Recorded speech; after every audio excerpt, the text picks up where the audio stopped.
guys, you're making me shake. Stop it. Thank you. You gonna be here the whole time, Woody? Are you throwing jokes at you and stuff? Throwing straight line, seeing Woody will roll in and make you laugh again.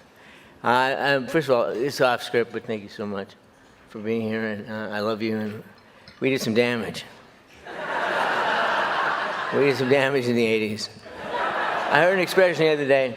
I never heard it before. Someone said, "Oh, they were 80s famous." And I thought, yeah, son of a bitch, that was a different deal. Anyway, it's the end of the serious business. Thank you, Academy, for honoring me with the Jean Herschel Humanitarian Award. It is a wholly unexpected honor, and I'm truly grateful. Special thanks to Bonnie Arnold, Davis Guggenheim, Bob Zemeckis, Bob Gale, the two Bobs, Steven Spielberg and Laura Dern.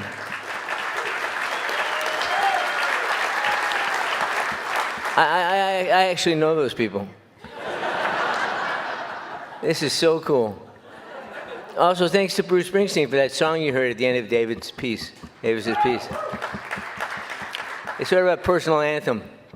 No repeat, baby. No retreat, baby. No repeat. No repeat, no retreat.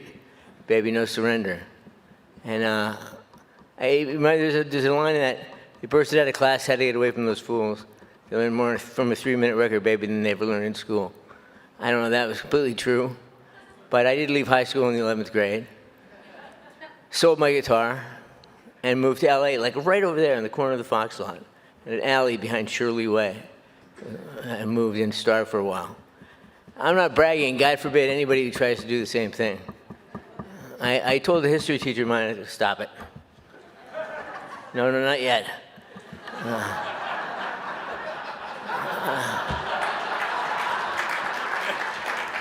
You wonder with Parkinson's, don't you? I told the history teacher of my plan, and he said, "Fox, you're never going to be cute forever." I had no idea how to respond to that. So I said, "Maybe just long enough, sir. Maybe just long enough." Turns out we were both right. Years later, my son Sam insisted that the 30-something me earn my GED. And so I did. I got that covered. My career as a risk taker and an opportunist started to hit full stride.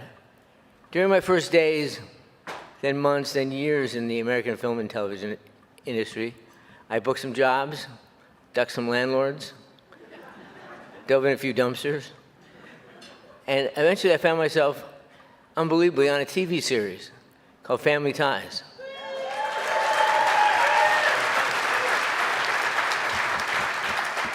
My boss on Family Ties was a larger-than-life, enormously gifted bear of a man.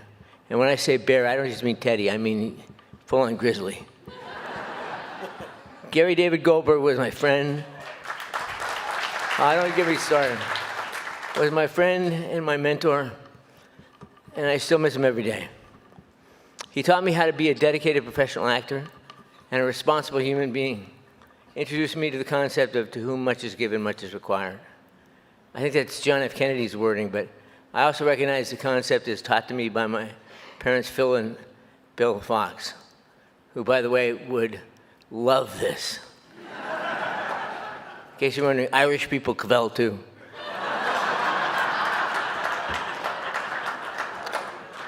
My mom and dad were kind and generous people, and their very values were very clear and visible to their core. I really didn't think they'd been given so much, so I didn't think I fully understood the lesson. They worked their asses off, putting all their love and energy into raising me and my 4 siblings, Karen, Steve, Jackie, and Kelly. But of course, they wouldn't see it as any hardship at all. When I left school and my home and my country, I wasn't leaving my mom and dad. I was just doing what felt right for me. They believed in my passion. My optimism, not so much. They were risk-averse. And now, a few short years later, I was on top of the world. I had a hit television show, 2 movies in the can, and it was all good in the neighborhood. This is when Gary started talking to me about a bigger neighborhood, about the obligation I had to help out where I could.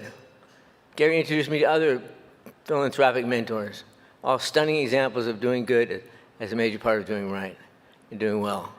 Bob Zemeckis, Bob Gale, Steven Spielberg, Jeffrey Katzenberg, Brandon Tartikoff, Peter Benedek, and Bob Philpott.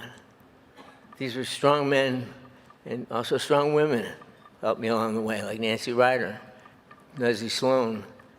Yeah, Nancy Ryder, God, I miss her. Judith Weiner, Nancy Gates, and Dr. Susan Bressman. And just when you think things couldn't get any better, they got better, just before they got worse. I met Tracy, better. Sam was born, better. Eventually we had 3 fantastic daughters, Aquinnah, Skylar, and Esme, better, better, better.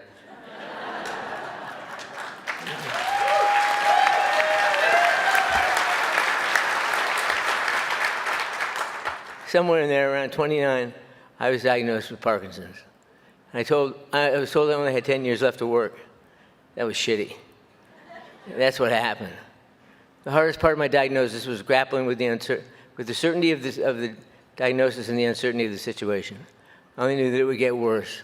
The diagnosis was definite, the progress was indefinite and uncertain. Tracy made it clear that she was with me for the duration.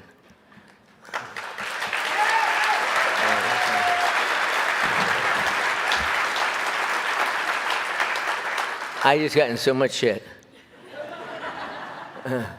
But my young son Sam didn't know. He didn't have a choice. Then I entered into 7 years of denial, trying to make sense of it all. The kid who left Canada convinced that he would make anything happen, just by working hard and by believing, now had a tall order in front of him. I told very few people, and they kept my secret. Stop it. Then there were all kinds of doctors who helped me understand physical processes that were at work or not at work in my brain, as the case may be. Finally, I felt like I needed to tell everybody. I understood it would have a huge impact on my career. But by this time I was doing Spin City, and I didn't know if an audience could laugh if they knew I was struggling. I had to figure out how best to deliver the news. So I told Barbara Walters and People magazine. Remember, this was at the dawn of the internet. And in those days, if you wanted to get news out, you told People magazine and Barbara Walters. Oh, for simpler times. What happened next was remarkable. The outpouring of support from the public at large and the beautiful reaction from all of my peers in the entertainment business. All of you, thank you. And the people that I worked with was transformative. Then I reached out to the Parkinson's community itself, patients, families, their doctors, leading scientists in the field, and it struck me that everything I'd been given, success, my life with Tracy, my family, had prepared me for this profound opportunity and responsibility. It was a gift, as my friend George Stephanopoulos pointed out in the film. I refer to it as Parkinson's is the gift that keeps on taking. Gift that keeps on taking. It's showing up for a handful. But it truly has been a gift.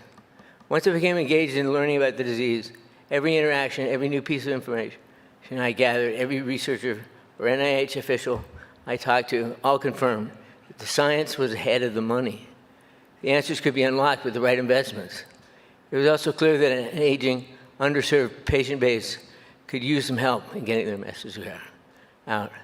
Patients let me know that if I could push, they'd put their weight behind me, sometimes shaky, and they'd push alongside me, and we would push together.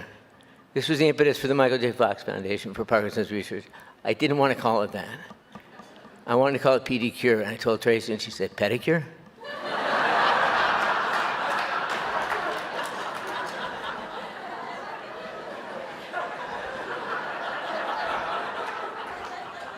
Now I'm really in trouble. No, I'm not in trouble. So what was I going to say? Oh, yeah. There was nothing heroic behind what I did. It was the gathered forces of many people. As I considered downsizing my professional career to shift my energies towards finding better treatments and resources for the Parkinson's community, I sought help from many smart people, close to home like Tracy, and special friends like Curtis and Carolyn Shanker. I want to get this thank you out, so I'm going to stop. Curtis and Carolyn Shanker, who surrendered their Rolodexes to me. Remember Rolodexes? They were 80s famous.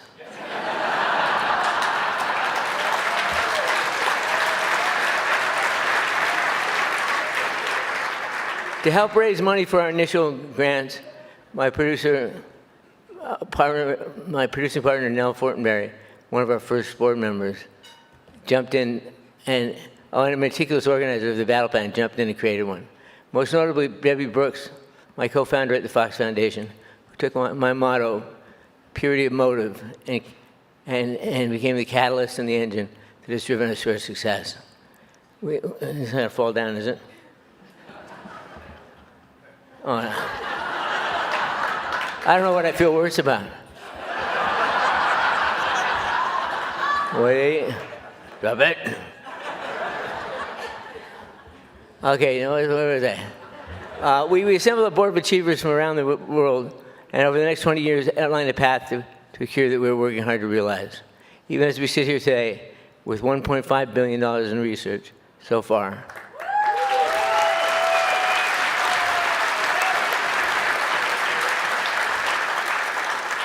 I am so grateful to all these people and thousands more who will make a world without Parkinson's a reality.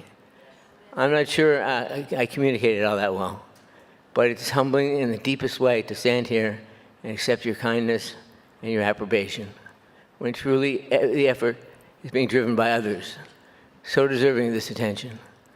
I'm grateful to them and to you because my optimism is fueled by my gratitude, and with gratitude, optimism is sustainable. I can't believe I've been standing here for this long. It's a miracle.